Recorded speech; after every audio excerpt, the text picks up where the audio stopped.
తిరిగి BCN news కి స్వాగతం.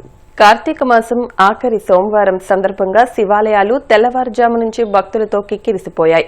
ఏలూరు జిల్లా వేమడోలు మండలంలోని పూళ్ల, గుండుగొలను, వేమడోలు, అంబర్పేట ఆలయాల్లో భక్తులు క్యూ లైన్లో బారులు తీరారు. ఆలయాల వద్ద దీపాలు వెలిగించారు. అర్చకులకు పలు రకాల దానాలు చేసి మొక్కులు చెల్లించుకున్నారు. వేమడోలు ప్రసిద్ధ శ్రీ పార్వతీ సమేత భీమేశ్వర స్వామి ఆలయంలో అర్చకులు కాళ్లకూరి విజయశంకర శర్మ ఆధ్వర్యంలో విశేష అభిషేకాలు, పూజలు నిర్వహించారు. ఈ సందర్భంగా అర్చకులు మాట్లాడుతూ కార్తీక మాసం సందర్భంగా వేమడోలు భీమేశ్వర స్వామి ఆలయంలో నిత్యం విశేష పూజలు, అభిషేకాలు నిర్వహించినట్లు తెలిపారు. వేడుకల్లో భాగంగా మంగళవారం మాస శివరాత్రిని పురస్కరించుకుని దేవాదాయ శాఖ ఆధ్వర్యంలో భక్తుల సహకారంతో ఉదయం 8 గంటల నుంచి స్వామివారికి లక్ష బిల్వార్చన, మహాన్యాసపూర్వక ఏక రుద్రాభిషేకం నిర్వహించడం జరుగుతుందన్నారు.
కార్తీక మాసం ఆఖరి సోమవారం సందర్భంగా శ్రీ పార్వతీ సమేత భీమేశ్వర స్వామి వారి ఆలయంలో తెల్లవారుజాము నుంచి భక్తులు విచ్చేసి స్వామివారిని దర్శనం చేసుకుని స్వామివారి కృపకు పాత్రులు అయ్యారు.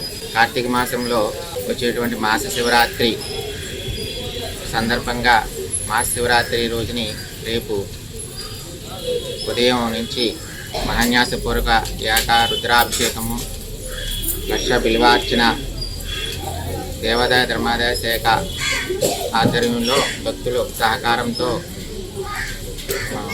నిర్వహిస్తున్నాము. కావున భక్తులందరూ వచ్చేసి స్వామివారిని దర్శనం చేసుకుని స్వామివారి అమ్మవారి కృపకు పాత్రలు కావాల్సిందిగా ఉదయం 8 గంటల నుంచి మధ్యాహ్నం 12 గంటల వరకు ఈ రేపు మహాశివరాత్రి సందర్భంగా రుద్రాభిషేకము, లక్ష బిల్వార్చన భక్తులు గమనించి స్వామివారి అమ్మవారి కృపకు పాత్రలు కావాల్సిందిగా కోరుతున్నాము. పశ్చిమ గోదావరి జిల్లా నర్సాపురం మండలం వేములదేవి ఈస్ట్ లో జనసేన నాయకులు తిరుమణి డేవిడ్ రాజు, సీతామాలక్ష్మి గ్రామ ప్రజల ఆధ్వర్యంలో ప్రభుత్వ విప్ ఎమ్మెల్యే బొమ్మిడి నాయకర్ జన్మదిన వేడుకలు ముందస్తుగా ఘనంగా నిర్వహించారు.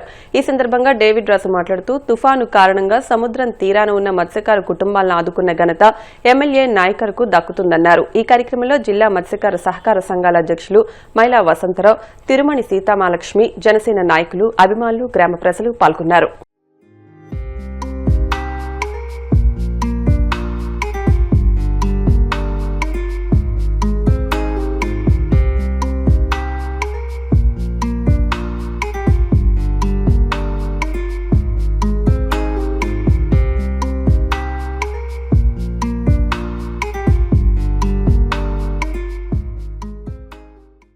వేములదేవి ఈస్ట్ గ్రామ పంచాయతీ నుంచి భారీ సంఖ్యలో బొమ్మిడి ఎమ్మెల్యే నాయకర్ గారు అభిమానులు భారీగా తరలివచ్చి రేపు జన్మదిన వేడుకైన ఈ రోజే ఒక రోజు ముందుగానే ఆయన వేడుక ఇక్కడ జరుపుకోవడం చాలా సంతోషంగా ఉంది. ఎందుకంటే ఈ జరుపుకోవడం మాకు తుఫాన్ టైంలో ఆయన వచ్చి 3 రోజులు కూడా మా దగ్గరే ఉండి నిద్ర కూడా లేకుండా మాతోనే నడిచి ఈ రోజు ఇంతలా చేసుకెళ్లారు. దానికి నిమిత్తం ఆయన ఎప్పుడు కూడా వేములదేవి గ్రామ పంచాయతీ ఈస్ట్ పంచాయతీ ఎప్పుడు కూడా మా గుండెల్లోనే ఉంచుకుంటామని ఈ సభాముఖంగా తెలియజేయడం జరుగుతుంది. మరొకసారి అడ్వాన్స్ గా హ్యాపీ బర్త్డే బొమ్మిడి నాయకర్ గారు. హిందూపురం వద్ద వైసీపీ అనంతపురం జిల్లా అధ్యక్షుడు అనంత వెంకట్రామిరెడ్డి, తాడిపత్రి మాజీ ఎమ్మెల్యే కేతిరెడ్డి పెద్దారెడ్డి, ఇతర వైసీపీ నాయకులను పోలీసులు అడ్డుకున్నారు. పార్టీ కార్యాలయంపై టీడీపీ మూకులు దాడి చేస్తే పరిశీలించేందుకు రాకూడదంటే ఎలా అని వెంకటరామిరెడ్డి పోలీసులను ప్రశ్నించారు. అడ్డుకోవడం దుర్మార్గమని పోలీసుల తీరుపై మండిపడ్డారు. మరోవైపు హిందూపురం వైసీపీ కార్యాలయం వద్దకు వెళ్తున్న వైసీపీ జిల్లా అధ్యక్షురాలు ఉషశ్రీ చరణ్ ను పెనుగొండ పోలీసులు అడ్డుకున్నారు. గాయపడ్డ కార్యకర్తలు పరామర్శించే హక్కు తమకు లేదా అని ఆమె పోలీసులను ప్రశ్నించారు.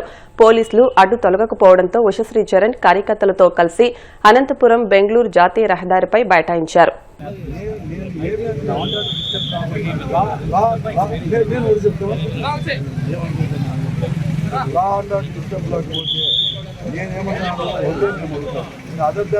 మేము ఆఫీస్ తీసుకొని వాడు ఏమన్నా ఊరికే కండక్ట్ చేస్తాను, దాంట్లో కూడా చెప్తాను, సమయాన్ని పాటించేది కూడా నేను చెప్తాను. ఎందుకంటే ఇది ఊరికే సమయం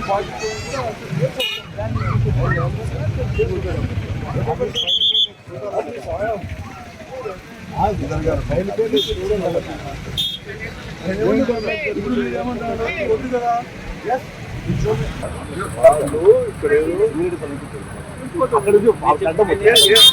ఇక్కడ పోతే అక్కడ ప్రాబ్లం ఉంది. నేను చెప్తాను కదా, అక్కడ కూడా మేము అనాధిక చర్యలుగా దాన్ని కూడా జమాకర్కి పేరు కూడా ఖండం చేయడానికి మేము మళ్ళీ వచ్చి మీ దగ్గరకు వచ్చి మీ దగ్గర టైం ఇస్తామంటారు, అందులో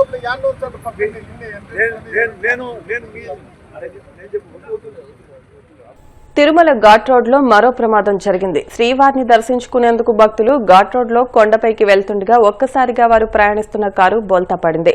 మూల మలుపును డ్రైవర్ గమనించకపోవడంతో కారు అదుపు తప్పింది. ఈ ఘటనలో 3 భక్తులకు గాయాలవగా వారిని స్థానిక ఆసుపత్రికి తరలించారు. ఈ ప్రమాదంతో ఘాట్ రోడ్ లో భారీగా ట్రాఫిక్ నిలిచిపోయింది. సంఘటనా స్థలానికి చేరుకున్న పోలీసులు ట్రాఫిక్ ను క్లియర్ చేశారు.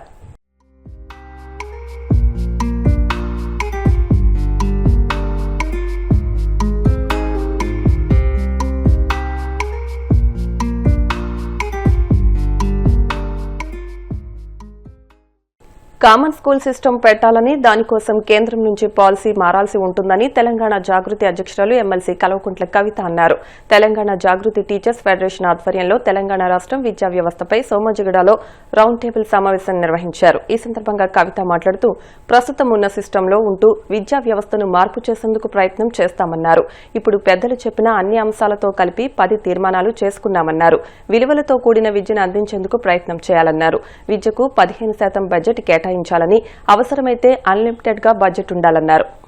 ఎందుకు ఇన్ని టీచర్ సంఘాలు ఉండగా జాగృతోళ్ళు కొత్త సంఘం పెట్టుడే ఎందుకన్న ప్రశ్న అందరికి వచ్చింది.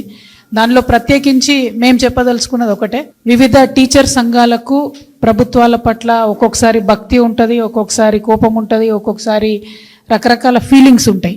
తెలంగాణ జాగృతి మాత్రం కేవలం తెలంగాణ రాష్ట్రంలో విద్యా విధానాల్లో అన్నిట్లో టీచర్స్ని కూడా ఒక భాగంగా చూస్తూ ఉన్నాం. అంటే మాకు అంగన్వాడీ నుండి యూనివర్సిటీ వరకు విద్యను ఇంప్రూవ్ చేయాలి, తెలంగాణలో ఉండేటటువంటి పిల్లల భవిష్యత్తును తీర్చిదిద్దుకోవాలి. పీజీ చేసిన పిల్లగాడికి ఉద్యోగం వచ్చే వరకు కూడా వాళ్ళని స్టూడెంట్ కిందనే కన్సిడర్ చేయాలని ఒక తల్లిగా నేను భావిస్తూ ఉన్నాను. ఎందుకంటే వాళ్ళు కోచింగ్ పోతారు, ఇంకోటి చేస్తారు కాబట్టి. సో ఈ కంప్లీట్ కాంప్రిహెన్సివ్ విధానం మీద పనిచేయాలనుకుంటా ఉన్నాం కాబట్టి వెనకాల మాట్లాడకుండా పిల్లలు జాగృతలు సైలెంట్గా ఉండండి. కంప్లీట్ కాంప్రిహెన్సివ్ విధానాల మీద మాట్లాడాలనుకుంటున్నాం కాబట్టి తెలంగాణ జాగృతి టీచర్స్ యూనియన్ అని కాకుండా టీచర్స్ ఫెడరేషన్ అని పెట్టినాం. ఫెడరేషన్లో వివిధ సంఘాలు, వివిధ సంస్థలు, అన్ని లేయర్స్లో పనిచేసే వాళ్ళందరినీ కూడా కలుపుకొని పనిచేయాలన్నటువంటిది ప్రధాన ఉద్దేశంగా పెట్టడం జరిగింది. ఇవాళ కేవలం ఆరంభం మాత్రమే. ఈ ఆరంభంలో కొంత మనం ఏం చేయాలనుకుంటున్నామన్న ఇంట్రడక్షన్ తెలంగాణ బిడ్డలకు, తెలంగాణ ప్రజలకు తెలియజేసిన తర్వాత ఒక్కొక్క సెక్టార్ మీద, ఇందాక నేను చెప్పినట్టు anganwadi to university to employability వరకు కూడా మనం మొత్తం ఒక కంప్లీట్ కాంప్రిహెన్సివ్ పద్ధతి తీసుకొని బ్రేక్ చేసుకుంటూ ఒక్కొక్క దాని మీద ఖచ్చితంగా మళ్ళీ చాలా డీటెయిల్డ్గా మేధావులందరితో కూడా చర్చలు జరుపుతాం. అందులో ప్రత్యేకించి ప్రైవేట్ పాఠశాలలు, ప్రైవేట్ కళాశాలలు, వారి పాత్ర ఎట్లయితే మిక్స్డ్ ఎకానమీ ఉండాలనుకుంటున్నామో మనము మిక్స్డ్ ఎడ్యుకేషన్ ఉండాలని ప్రైవేట్ కళాశాలలు పాఠశాలకు సంబంధించిన వారు చెప్తున్నారు, అది ఎట్లా చేయాలి, దీంతో పాటు ఓవరాల్ కాంప్రిహెన్సివ్ డెవలప్మెంట్ ఎట్లా చేయాలి, ఇవన్నిటితో పాటు నేను ఒకటి ఏం నమ్ముతా అంటే we have to be in the system to change the system. ఇప్పుడు ఉన్నది మొత్తం మూలకు వారేసి కొత్త తెల్లారికి తేలేం. ప్రస్తుతం ఉన్నదాన్ని పుష్ చేస్తూ దీన్ని బెస్ట్ పర్ఫార్మెన్స్ చేస్తూ చేంజెస్ తీసుకొని రావాల్సిందే తప్పితే వేరే ఆప్షన్ ఎస్పెషలీ విద్యలో మనకు ఉండదు, ఎందుకంటే ఇది కంటిన్యూస్ ప్రాసెస్ కాబట్టి. మనందరం కోరుకున్నది in the interest of people of Telangana విలువలతో కూడినటువంటి విద్యను అందించాలి. అందులో ఎథిక్స్, మారల్స్, మీరు అన్నట్టు overall development, mental health issues అన్నీ కలిపి వస్తుంది. దాన్ని ఇంకా డీటెయిల్గా వర్క్ చేస్తాం. రెండవది విద్యకు మ్యాక్సిమం బడ్జెట్ 15% అని ఇక్కడ పెడుతున్నాం, కానీ మ్యాక్సిమం బడ్జెట్ విద్యకి ఇవ్వాలి. ఒక ప్రాజెక్ట్ కట్టడానికి మీరు అన్లిమిటెడ్ బడ్జెట్ పెట్టుకుంటారు, 1 or 2 years విద్యకు కూడా అన్లిమిటెడ్ బడ్జెట్ ఇచ్చి చూడండి ఏమవుతుందో అన్నాడు. చాలా ఎక్సలెంట్ సజెషన్.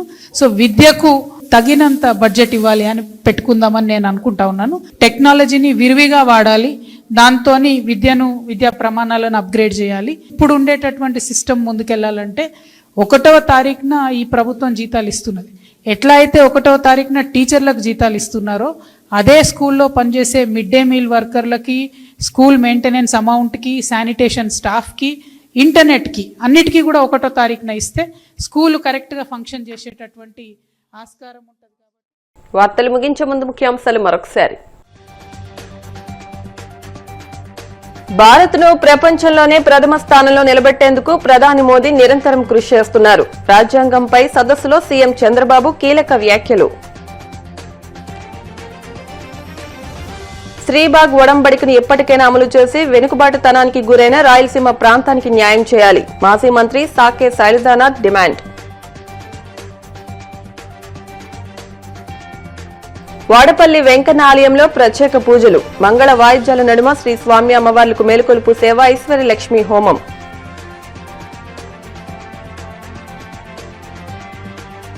తెలంగాణ రాష్ట్రం విద్యా వ్యవస్థపై రౌండ్ టేబుల్ సమావేశం. రాష్ట్రంలో కామన్ స్కూల్ సిస్టమ్ పెట్టాలని తెలంగాణ జాగృతి అధ్యక్షురాలు ఎమ్మెల్సీ కవిత డిమాండ్. ఈ వార్తలు ఇంతటితో సమాప్తం. మరిన్ని వార్తల కోసం BCN digital YouTube channel, Facebook page ని ఫాలో అవ్వండి. అప్డేట్ వార్తల కోసం ప్లీజ్ సబ్స్క్రైబ్.